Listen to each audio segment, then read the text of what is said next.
Welcome back to my channel guys आज हम लोग टाइम को स्पेंड ना करते हुए कुछ एडवांस इंग्लिश स्ट्रक्चर के बारे में जानेंगे। ये एडवांस इंग्लिश स्ट्रक्चर इसलिए हम लोग जानते हैं ताकि लिटरेचर को हो या फिर स्पोकन इंग्लिश में हो, यानी बोलने के लिए कोई भी चीज़ में हो, इसको हम लोग आसानी से हल कर सकते हैं, डील कर सकते हैं। जैसे हम लोग टाइम को स्पेंड ना करते हुए नंबर 1 में हम लोग जानते हैं by the virtue of dot dot dot dot, यानी इसका हिंदी होता है कि डॉट डॉट डॉट की बदौलत।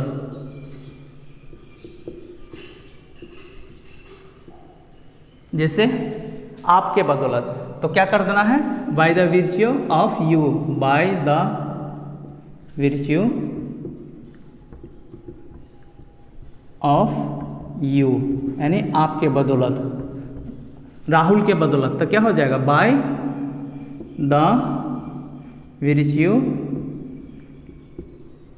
ऑफ राहुल। जैसे मेरे बदौलत, बाय द विर्च्यू ऑफ मी। इस तरह का कोई भी सेंटेंस को किसी तरह से इस स्ट्रक्चर में फिट करने के लिए कोई भी चीज़ को ऑब्जेक्ट में डाल सकते हैं। जैसे आपके पापा के बदौलत, तो बाय द विर्च्यू ऑफ, यहाँ पे ला करके पापा को डाल देना, योर पापा।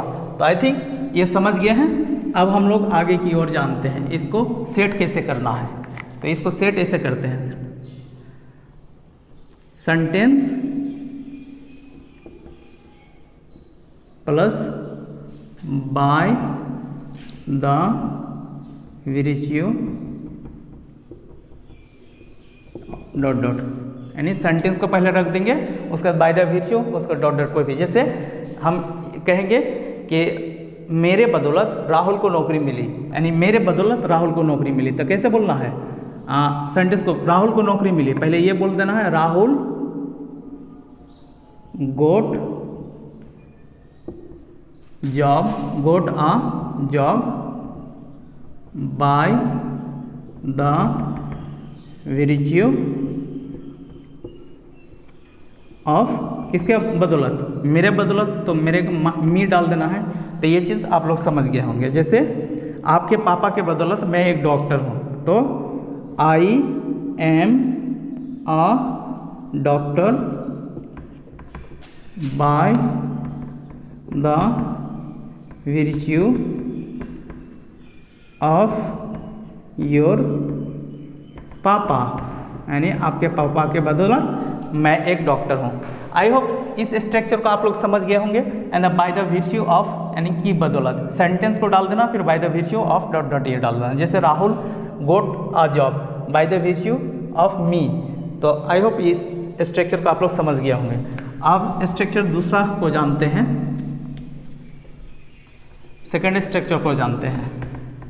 ये सब स्ट्रक्चर हम लोग इसलिए जानते हैं ताकि अंग्रेजी बोलने में परेशानी ना हो, या कोई लिटरेचर की भी बुक हो तो उसको हम लोग आसानी से पढ़ सके।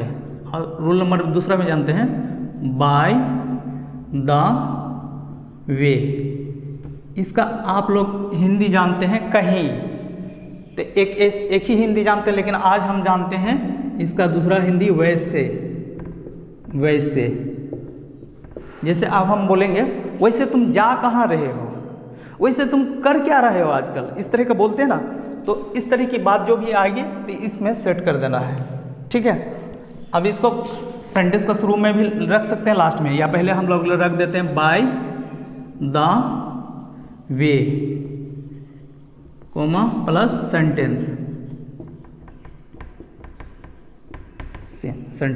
जैसे बोलेंगे वैसे तुम जा कहाँ रहे हो, ये स्ट्रक्चर हो गया। वैसे तुम जैसे कि बोलेंगे बाय द वे, तुम जा कहाँ रहे हो, है नहीं। फिर सेंटेंस कोई भी टेंस में हो, वेयर आर यू गोइंग, समझ गए हैं। वैसे तुम जा कहाँ रहे हो, वैसे तुम कर क्या रहे हो आजकल, तो क्या डाल देना, बाय द वे आजकल तुम क्या कर रहे हो, what are you doing nowadays, इस तरह से बोलना है।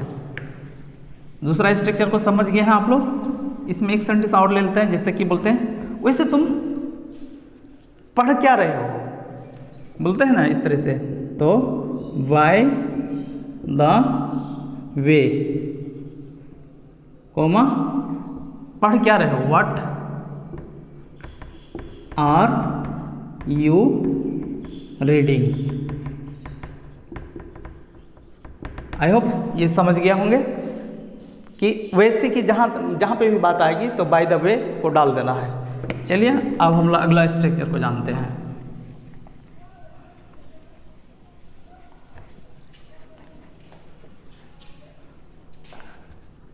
स्ट्रक्चर तीसरा को जानते हैं। There is some limit of too TOO है ना। There is some limit of too, यानी यहाँ पे इस जगह पे हम लोग V4 डालेंगे, यानी वर्ग का चौथा रूप। जैसे इसका हिंदी होता है कि भी कुछ हद होती है। जब इस तरह की बात हम लोग करेंगे तो इस स्ट्रक्चर में बोलेंगे there is some limit of V4+2, जैसे डॉट डॉट की भी कुछ हद होती है, जैसे झूठ बोलने की भी कुछ हद होती है। इस तरह से बोलते हैं ना डेली लाइफ में, है ना। पढ़ाई क्रिकेट खेलने की भी कुछ हद होती है, यानी पढ़ाई छोड़ करके कोई क्रिकेट खेल रहा है तो उसको डांटते हैं या समझाते हैं, अरे यार पढ़ाई क्रिकेट खेलने की भी कुछ हद होती है। तो इस तरह की बात अगर करेंगे तो ये तीसरा नंबर स्ट्रक्चर में हम लोग फिट करते हैं, जैसे झूठ बोलने की भी कोई हद होती है। तो इसको इस स्ट्रक्चर को डाल देना, there is some limit of, उसका झूठ बोलने की, तो झूठ बोलना क्या, टेल अ लाई होता है, इसका V4 डाल देंगे, टेलिंग अ लाई टू, यानी इसका हिंदी हो गया कि झूठ बोलने की भी कुछ हद होती है। ठीक है, आई होप इस चीज़ को आप लोग समझ गए होंगे। इस स्ट्रक्चर को इसको डाल देना है, there is some limit of, हम डाल दिए there is some limit of, यहाँ तक डाल दिया, उसका V4 को डाल दिया, फिर 2 को डाल दिया। आई होप इस चीज़ को आप लोग समझ गए हैं। अब जैसे हम लोग बोलेंगे कि चोरी करने की भी कुछ हद होती है, तो क्या करेंगे, there is some limit of, चोरी करने का इंग्लिश स्टेलिंग टू, है ना। चोरी करने की भी कुछ हद होती है। अब जैसे खेलने की भी कुछ हद होती है, तो there is something limit of, खेलना का इंग्लिश प्ले का V4 कर देंगे, प्लेइंग टू, यानी there is some limit of playing too, यानी खेलने की भी कुछ हद होती है। अब जैसे सोने की भी कुछ हद होती है, यानी कोई सोते रहता है तो बोलते हैं क्या, there is some limit of sleeping too, यानी इस तरह की कोई भी स्ट्रक्चर होगा तो इस तरह की हम लोग इसमें सेट करके आराम से बना लेंगे। आई होप आज की क्लास को आप लोग समझ गए होंगे। फिर कल मिलते हैं एक अच्छे क्लास के साथ। चलिए आज के लिए इतना ही।